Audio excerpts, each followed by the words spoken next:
Imagine que ta vie est une voiture, mais toi, tu es sur le siège passager. Et ce qui conduit à ta place, ce sont tes émotions. La joie t'emmène parfois dans des endroits incroyables. Mais la peur, elle, freine net à chaque tournant. L'envie t'accélère vers des objectifs. Puis, la flemme tire le frein à main. Alors la vraie question, vas-tu rester passager de ta propre vie ou vas-tu enfin reprendre le volant? Aujourd'hui, on parle de stoïcisme, mais pas comme un vieux cours de philo ennuyeux. On va décortiquer ensemble comment cette philosophie millénaire peut t'aider concrètement à reprendre le pouvoir sur tes émotions, ta motivation et ta vie.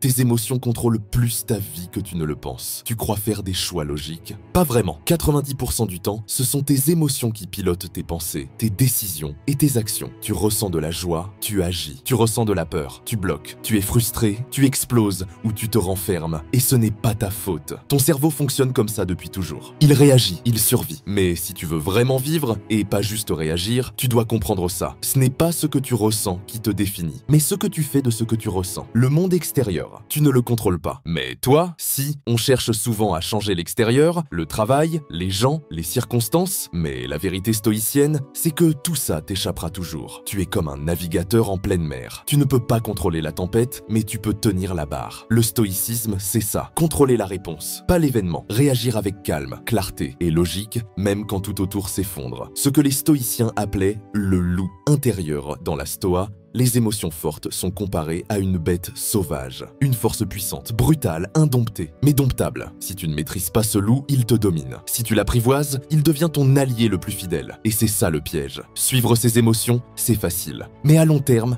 ça détruit le futur toi. Chaque petit choix construit ou détruit ton futur quand tu scrolles sans fin sur TikTok, quand tu repousses le sport, quand tu manges encore ce fast-food. Tu ne fais pas juste rien. Tu construis un futur dans lequel ta santé mentale, ton corps, ton attention se détériorent. Ce que tu fais aujourd'hui est une facture que le toi de demain devra payer. Le stoïcisme, ce n'est pas devenir froid, c'est devenir libre. Tu ne peux pas empêcher une émotion d'apparaître. Elle surgit comme une pub intrusive sur un site douteux. Tu n'as pas demandé cette peur, cette colère, cette démotivation. Elle est là, mais tu peux choisir de ne pas cliquer dessus. Tu peux décider que cette émotion n'aura pas le dernier mot. Motivation versus discipline. L'illusion du miracle. La motivation, c'est comme un orage. Spectaculaire, mais imprévisible. Tu ne peux pas construire ta vie dessus. Tu dois construire sur quelque chose de plus solide. La discipline. Et la discipline, ce n'est pas être un robot sans émotion. C'est faire ce que tu dois faire, même quand tu n'en as pas envie. Une technique stoïcienne puissante. Le regard d'en haut, imagine-toi en train de sortir de ton corps. Tu te regardes depuis le plafond, puis depuis le ciel, puis depuis l'espace. Tu vois ta ville,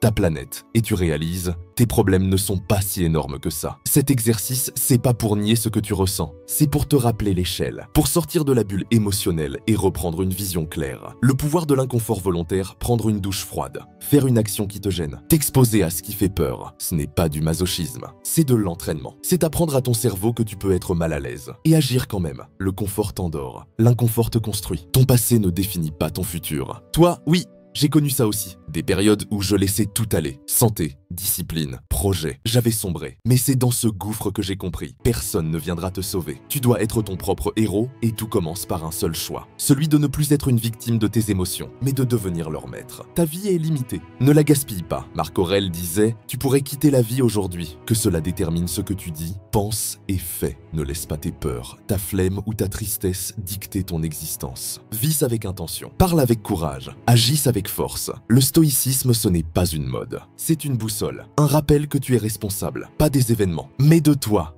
Alors la prochaine fois que tu sens une émotion t'envahir, rappelle-toi ceci, tu n'es pas ton émotion, tu es celui qui choisit quoi en faire. Si cette vidéo t'a parlé, partage-la à quelqu'un qui a besoin de reprendre le contrôle. Abonne-toi pour plus de vidéos comme celle-ci. Et dis-moi en commentaire, quelle émotion a le plus de pouvoir sur toi aujourd'hui? Et comment tu comptes la dompter?